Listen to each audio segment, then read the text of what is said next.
So, my dear brothers and sisters, uh, I hope you've had a very wonderful weekend, and I know that the Lord has actually been very, very, very well.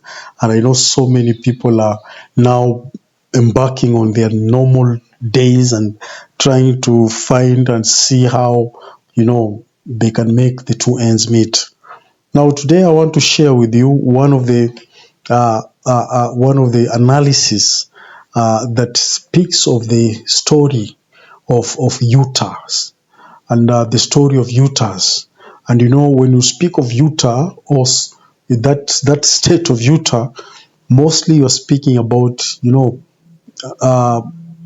members of the Church of Jesus Christ of Latter-day Saints. And some years back when I joined the church, it was said, I remember one of the elders telling me that the members of the church, they are the majority. They're the majority. There was quite a very big, history about Utah. Great history about Utah. And this is a land that has a lot of rich history. And this is also a place which is so dear, especially to members of the church. And I was looking for something that was very, at least somehow intellectual, somehow politically, and somehow spiritually uplifting, but more or less of spiritual uplifting. Apart from just spiritual uplifting, I was looking for something that is so analytical in matters to do with the current affairs.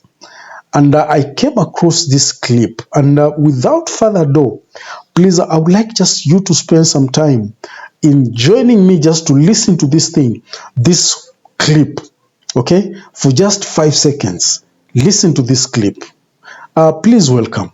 Trump strikes me as the Kim Jong-un of American politics. I understand that there are members of the LDS Church and perhaps other religions who are morally repulsed by Donald Trump and some of his actions. I'm more confident than ever before that Donald Trump will lose Utah.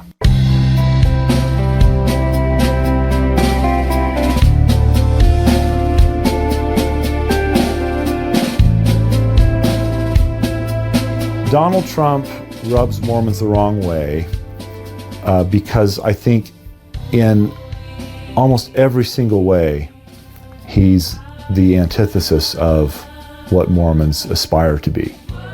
There's a trade-off between morality and politics that's important to think about. The way I think about it is that to make a vote choice, right?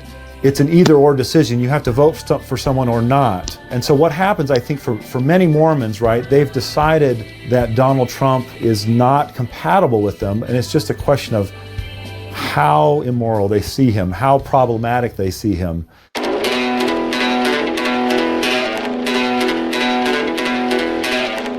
He's talking in very, very broad, general terms. We're going to make America great again. I've never felt that America wasn't great. Particularly for me, the Trump racism about Muslims and other ethnic and religious minorities is enormously offensive. The history of Mormons in Utah is one of persecution, one of being hunted down. That's a long, tragic story. Donald Trump probably does not espouse all of my values. Do I think we have some similar values? I'm sure that we do. I don't think the man is inherently evil, and I don't like to hear him categorized that way. However, I am not electing an ecclesiastical leader. You need to take the personality out of the equation and to remember that if this platform and if these policies and these issues are important to you, if you think they are important to the success of this nation, if they matter enough to you because you're voting for the future of your children and your grandchildren, then do not disregard the importance of those issues and those policies because you don't like someone. The conundrum about how Mormons are reacting to Donald Trump, I'm very much a part of that personally. I'm very Mormon. I identify as Republican. I also have a strong distaste for Donald Trump and have had a personal sense of, what does that leave me in terms of options in this presidential election? Yes, that was just a snippet of an analytics, the views of people. And this was an old video some years back. This was then when I think the first time when President Trump was, vying, and he was going against Hillary Clinton. And this was the analysis that CNN actually, I think it is CNN, that took to the entire Utah state. And a few views were given. So one thing is that it was realized that there were people who were pro-Donald Trump then, and there were also those who were against Donald Trump then. Now, this is not about this coming election. This is not about what the election that Americans are going to they are going to do this coming election. This was some years back. I think it's some 5 years ago or something like that. This was the analysis that was done then. So you'll find even within the church, there are people who prefer certain candidates. There are those who prefer another candidate. But what the leaders of the church have always said is that let not politics actually cause division amongst the saints. Let not politics cause division among the saints. Like now you can see from this clip, we are seeing there is a brother there who actually doesn't like Donald Trump, reasons best known to him. And then there is a sister here who feels like Donald Trump is the right person to be, because she says clearly that she's not voting for a clergyman, because politics and spirituality is different. So you need somebody who is with all those characters that she's actually laid there.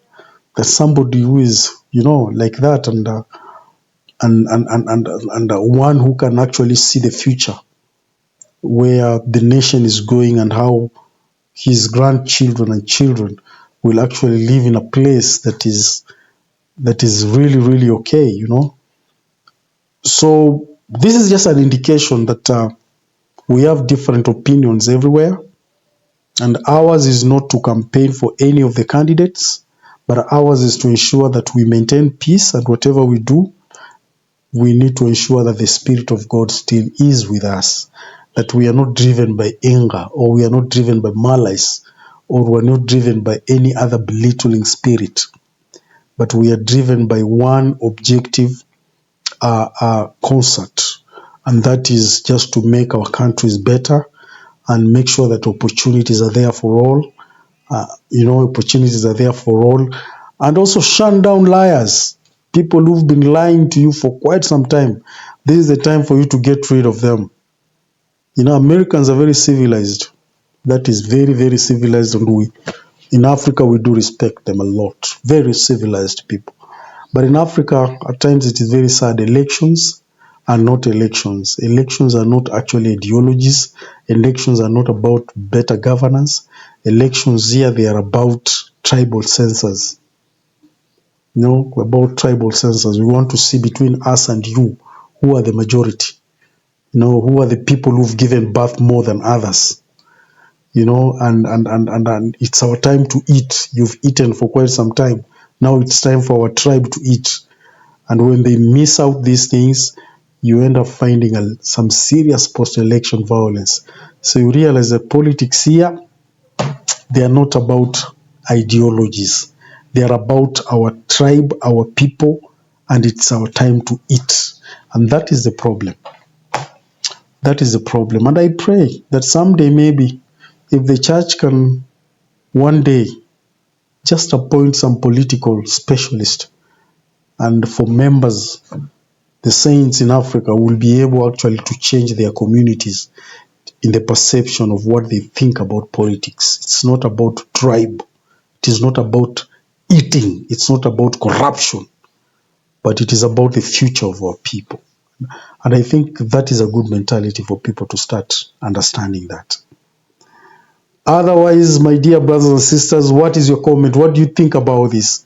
I would really want to know, for the sake of my people who are also following me and they want to learn more from other people outside.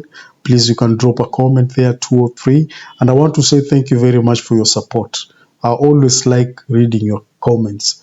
There are some who throw very wonderful words, and I only tell you, my brother, God loves you. And let us keep the spirit as we strive forth even to live this wonderful life. Otherwise, thank you very much. Make sure you are safe. See you next time.